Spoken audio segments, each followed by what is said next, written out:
আসলে অনেক ভাই অনেকভাবে রিকোয়েস্ট করে অনেক রাস্তার ব্যাপারে, সবগুলোতে তো যাওয়া সম্ভব না ভাই। তারপরেও আপনারা যেহেতু রিকোয়েস্ট করেন, না গিয়ে পারি না। এটা হচ্ছে আমাদের 11 নং হাজিরপাড়া ইউনিয়নের রাস্তা।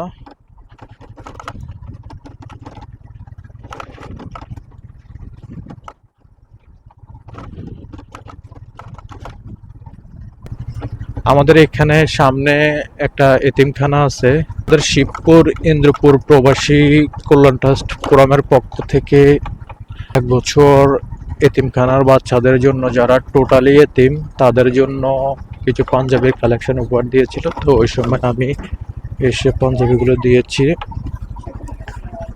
আপনারা যদি কেউ যদি এই এতিমগুলোর জন্য কোনো কিছু দান করতে চান, তাহলে অবশ্যই এখানে এসে যোগাযোগ করবেন। আর আমাদের এলাকার প্রায় অনেকেই এতিমগুলোকে সাহায্য করে। দূরপ্রবাস থেকে যদি আপনারা কেউ সাহায্য করতে চান তাহলে, আর যারা আমাদের এই এতিমখানার জন্য সহযোগিতা করতে চান, তারা একটু এগিয়ে আসুন, সহযোগিতার হাত বাড়িয়ে দিন এই এতিম বাচ্চাদের জন্য। সামনে আরেকটা ভবন আছে এতিমদের জন্য।